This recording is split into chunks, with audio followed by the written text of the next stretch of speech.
Did y'all see what Indiana did to Illinois this weekend? 63-10 over the number 9 ranked team. I tried watching that game, but it was just, well, it wasn't that interesting. I mean, if you're an Indiana fan and you're just watching them blow up another team, I suppose it was fun. But, and I know that people will be going, well, they shouldn't have been ranked number 9. And, we have kind of our biases about that. If a Big Ten team loses, they weren't that good instead of the team beating them being really good. And in the SEC, if you lose, you just drop a few spots. Anyway, the most shocking thing I saw about that game was that Indiana had, I think, 316 yards rushing to Illinois' 2 yards rushing. And that's a Bert team, Bert Bielema. And he's a run guy. I'm sure because they got behind, they were passing a lot, but I still 2 yards rushing. Here's the problem with this. And that's the question, as the title of this video. Is Curt Cignetti going to ruin the Big Ten?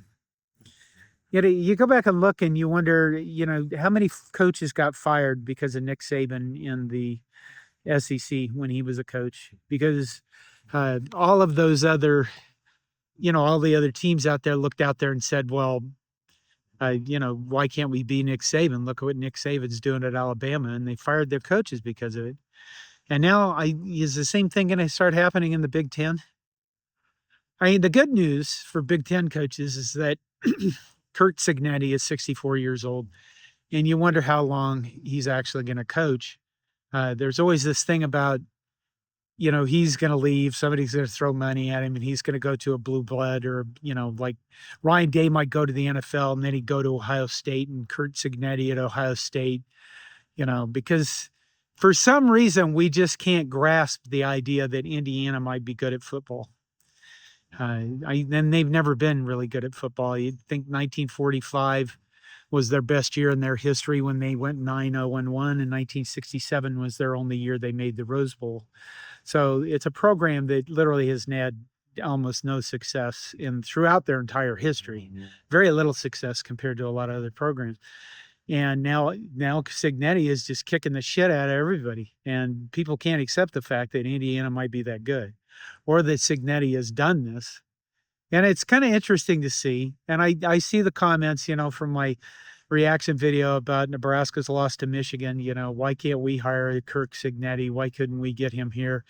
What the guy is doing is completely unprecedented. When he won 10 games last year, that was the first 10-win season in Indiana's history. And so Indiana's clearly caught lightning in a bottle. It's not something you do all the time. It's almost, like I said, unprecedented. That would be rarer than rare.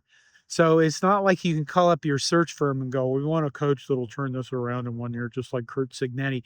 And because envy is such a powerful thing in our society, I wonder how much effect that is going to have on Big Ten schools across the board. Like I said, I've already seen the comments about Matt Rule. Why didn't we hire a guy like this that could turn the program around a year? It's been so long since we were good, blah, blah, blah. The other thing is, this would create more damage than Nick Saban getting people fired in the SEC, because things have changed. And what's really the biggest change? My hands shake a lot, don't they? What's really changed is that you can there's no limit on coaches now. So you can have 842 coaches if you want. So if you're going to fire a coach now, it's not just the big payouts, I think, that are probably going to come down because we have to pay athletes now. Firing a coach has much bigger implications now than it would have had when Saban was in the SEC. And that's because there's been such massive changes in college football over the past few years. There's no real limit. There's no limits on having coaches. Before, you were pretty limited on the number of coaches and things that you could have in your department. And that's led to gobs of analysts, gobs of a run coordinator. We need a run coordinator. That's what we need. Do you really need that shit? I guess so. But firing a coach is going to lead to the replacement a way bigger staff than it ever did before. And I think that it's going to further exacerbate the problem of trying to expect what Curt Cignetti has done at Indiana to happen to your school. Because you're going to have this massive turnover of people. And because of the portal and because of NIL, you're going to have this massive turnover of players as well.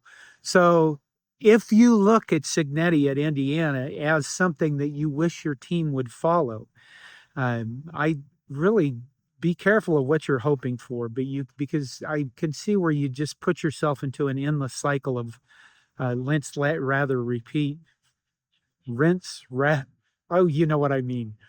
But it's going to lead to even more problems for some schools because the envy factor is going to drive hirings and firings and cause a problem.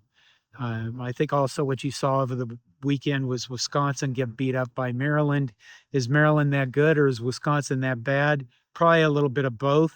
I think Mike Locksley is a pretty decent coach, but it's pretty clear that Luke Fickell isn't going to fit in at Washington or at Wisconsin, which is too bad. I liked Luke Fickell. I thought he was a pretty decent coach, but he's just not making a go of it at Wisconsin, and they're probably going to have to make a change this year unless something miraculously happens. Wisconsin looked like they were just walking around in that game at certain times, and it's because they were getting their ass kicked. And either that or they didn't have any faith in their coaches, and that's what happens when you don't have any faith in your coaching. I'm interested to hear your thoughts. Is Curt Cignetti going to cause problems for the Big Ten or even outside the Big Ten? Obviously, like I said earlier, envy is a huge problem in our society. We have more things than we've ever had. The quality of life is better than it's ever been in human history. And we're still a pissed off nation full of that guy has it better than I do, and I'm angry about it. And that's certainly going to, fall over into the college football world. In Signetti, causing problems at Indiana. I would like to hear your thoughts on it. This week, the Corn Nation is going to sponsor the Team Jack Radiothon, so I hope that you're willing to give something to that. I'm out for my morning walk. It's a beautiful morning. And I think that's it for now. Take care of yourselves. It's a Monday morning. I hope you have a good week. I might do more of these just because, well, I'm full of shit and it needs to go somewhere, right? Take care.